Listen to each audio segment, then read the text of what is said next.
dalam perjalanan yang tidak jauh jaraknya, yaitu dari kilometer 50 rest area sampai dengan kilometer 51, kurang lebih 51 sampai 51,2, terjadilah penyerangan. Saya bisa menyaksikan sendiri bahwa memang benar terjadi penyerangan yang aktif menyerang ya dari kelompok itu dari awal. Yang terjadi terhadap mereka ini adalah kekerasan struktural. Apa?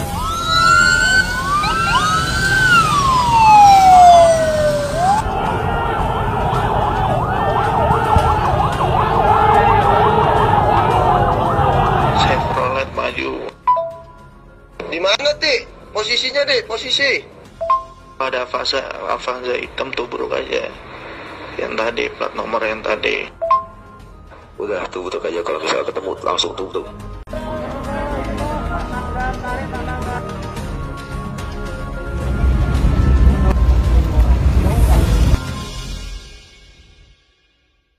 TKP 4 ini adalah kelanjutan daripada TKP apa yang terjadi di TKP 3. Kita melihat bahwa akhir dari kegiatan atau adegan di TKP 3 itu 4 tersangka, 4 pelaku yang masih hidup itu diamankan, ya, diamankan ke dalam mobil dengan tujuan dibawa oleh penyidik untuk ke Polda Metro.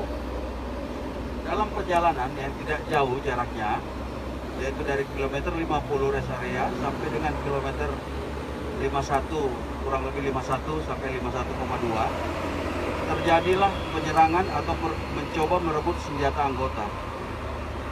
Jadi percobaan untuk merebut senjata anggota dari pelaku yang ada di dalam mobil.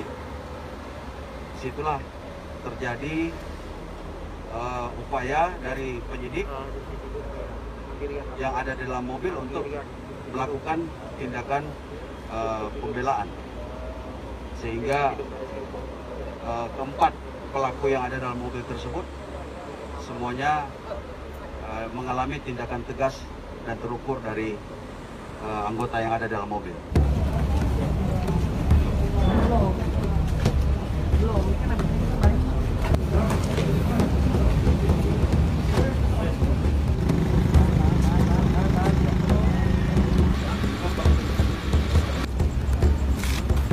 Sebelum kami mulai adegan rekonstruksi,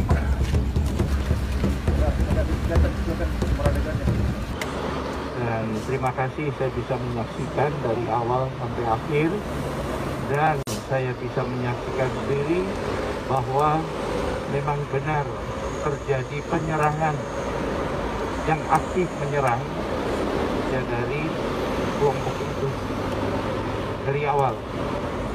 Ini kiranya menjadi pemahaman kita bersama apa yang sesungguhnya terjadi.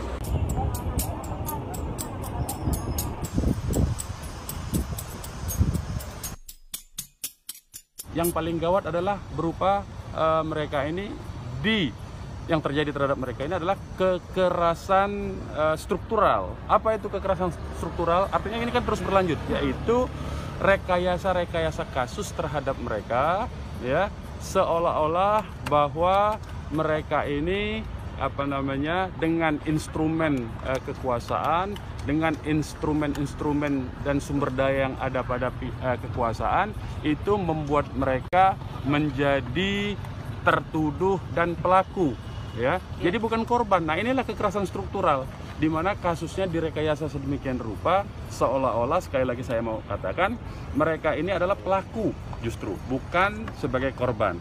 Dan itu sudah terbukti, ya, kekerasan struktural ini dengan dijadikannya atau dengan dipanggilnya wartawan juga, salah satu wartawan FNN dipanggil hari ini menghadap ke Barreskrim, dipanggil sebagai saksi, padahal kan dia cuma memberitakan. Nanti kalau anda ini memberitakan, ini dipanggil saksi juga, padahal cuma memberitakan investigasi ke lapangan, dipanggil dalam perkara 170, kan aneh itu. Nah, keanehan yang makin gawat lagi, ya, ini jadi kekerasan struktural ini harus dihentikan. Kenapa? Tadi kan di awalnya dikatakan ada tembak-menembak, kemudian ada serangan, tetapi kemudian berubah ya bahwa mereka ditangkap. Setelah diinvestigasi oleh teman-teman wartawan di sana ternyata tidak ada tembak menembak di lokasi KM 50. Kemudian terjadi serangannya di atas mobil. Nah, kalau serangannya di atas mobil, ya kita pertanyakan, kalau 4 orang yang masih hidup itu di atas mobil, artinya kan itu sudah diakui, ya sekarang ini sudah diakui bahwa yang 4 masih hidup. Itu dulu poinnya.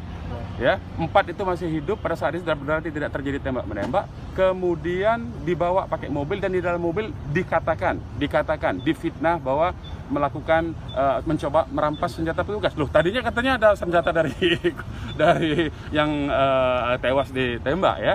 Nah, jadi ini ceritanya berubah. Pertanyaan yang patut juga diajukan, berapa orang itu di mobil? Masa 4-4-nya cuma dikawal sama 2 orang saja petugas?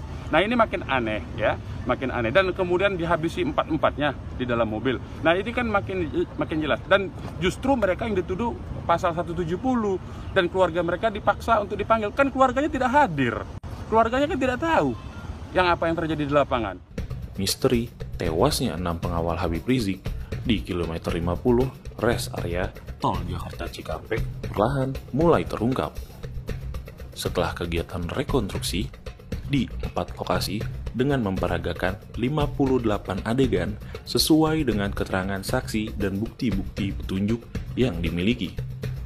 Sedikit tergambar seperti apa upaya penyerangan yang dimaksud kepolisian dan mulai diketahui siapa yang menembak mati anggota FPI. Rekonstruksi dimulai dari depan Hotel Novotel di Karawang. Lalu lanjut ke Jalan Karawang Internasional hingga gerbang tol Karawang Barat arah Cikampek ke rest area kilometer 50. Lanjut hingga ke tol Japek kilometer 51.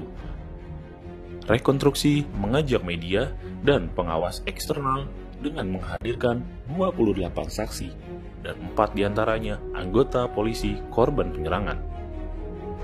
Kami pun mewawancarai lebih lanjut terhadap Ketua Harian Kompolnas Beni Mamoto, satu-satunya pengawas eksternal yang mengikuti rekonstruksi dari awal hingga tuntas, guna mengetahui lebih lanjut gambaran yang terjadi di lokasi. Memang kalau melihat dari posisi duduk sendiri, ya, 3 di belakang, 1 di tengah di apit, itu memang sangat berdesak-desakan, ya, dengan mobil yang kecil seperti itu. Nah, itu memang ketika anggota dicekik dari belakang, kemudian dijambak rambutnya, kemudian senjatanya mau direbut, ya kebayang nggak kita posisi ke depan. Sehingga untuk melumpuhkan ini di belakang, posisi tembaknya kan kita bisa perkirakan sendirilah itu. Nah, kemudian soal versi, wajar juga. Itu baru 2, mungkin ada 3 atau 4 versi bisa. Tapi pertanyaannya adalah, versi itu berdasarkan data akurat, data yang valid atau tidak. Kalau tidak, ya itu namanya ngarang, kan gitu. Dan ini yang saya lihat yang terjadi ya lebih kepada pembentukan opini. Jadi begini, kembali pengalaman saya, ya. Pengalaman saya, saksi itu mereka yang melihat, mendengar, mengalami. Sementara saksi itu tidak fokus ketika itu untuk dengar suara tembakan sampai lewat. Atau nggak sengaja ada 5 tembakan, dia cuma dengar ujungnya 2 tembakan. Waktu bersaksi, dengar 2, padahal 5. Inilah yang kemudian nanti seperti puzzle. Ini, kemudian nanti menjadi satu gambaran peristiwa yang utuh. Itu. Ya, yang pertama tentunya kita berangkat dari rilis Kapolda, ya. Semua orang waktu dengar rilis Kapolda pasti terpikir bahwa TKP-nya cuma 1. Nah, rilis itu kan dibuat segera setelah kejadian tengah malam sampai subuh, langsung siangnya rilis. Berarti belum mendengar keterangan saksi-saksi. Nah, rekonstruksi dilakukan setelah mendengar saksi-saksi. barulah di situ terungkap ada sekian TKP, dimulai dari depan Novotel di Kerawang, terus berlanjut sampai dengan di rest area 50, sampai dengan yang di depannya lagi. Nah, itu hal yang wajar, perubahan seperti itu. Contohnya sekarang habis rekonstruksi kemarin, kemudian ada kesaksian baru yang perlu kemudian dilakukan rekonstruksi lagi. Itu hal biasa. Itu namanya progres penyidikan. Karena rekonstruksi itu bagian dari penyidikan.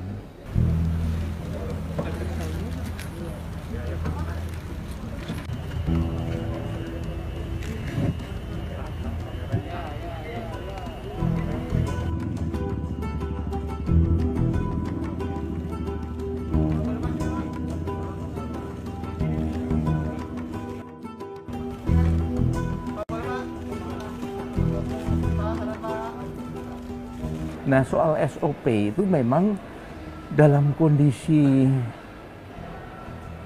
ketika aparat nyawanya terancam, apakah menghadapi orang bersenjata ataupun orang merebut senjata, maka perlu dilakukan langkah-langkah yang tegas, terukur.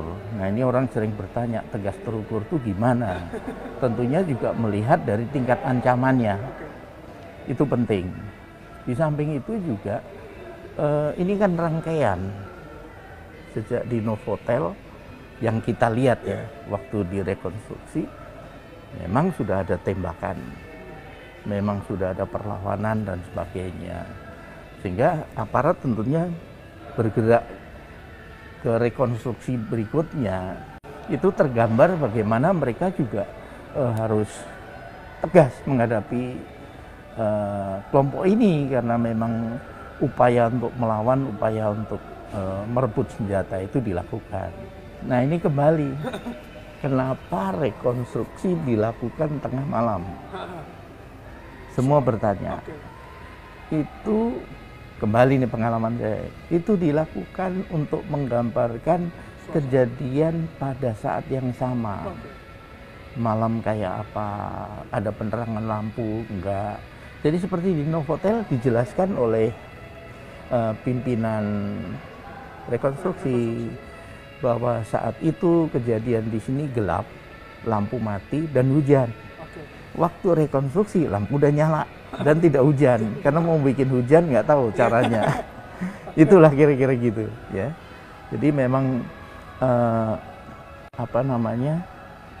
bagaimana penggambaran kondisi sesungguhnya itu ya harus dilakukan pada jam yang sama. Masih, karena ini kan terus saksi-saksi, himbauan ke masyarakat. Makanya kenapa Kabareskrim menyampaikan kami terbuka kalau ada masukan dari masyarakat, dibuka hotline-nya, karena kita tahu peristiwanya malam hari, kemudian saksi bisa ada yang tidak ada di situ duduk atau berdiri, tetapi lewat. Nah, ini ketika mereka bisa memberi keterangan sepotong aja, betul. Saya waktu itu melintas sekitar jam sini, saya lihat ada mobil berhenti, ada orang di sekelilingnya, itu udah saksi. Baru nanti seperti pasal kan, ini tambah, ini tambah, ini tambah. Tentunya begini, kan ada yang sempat kabur. Ketika FPI bisa menghadirkan mereka, lebih bagus, supaya masalah ini cepat tuntas. Artinya, penjelasan mereka based on data, bukan nggak jelas dari mana, karena dia nggak ada di TKP, kan gitu. Sekali lagi, bicara tentang luka tembak, visum yang bicara, tapi kalau bicara peristiwanya, saksi. Nah, ketika saksi itu ada, lebih bagus, supaya lebih fair ya.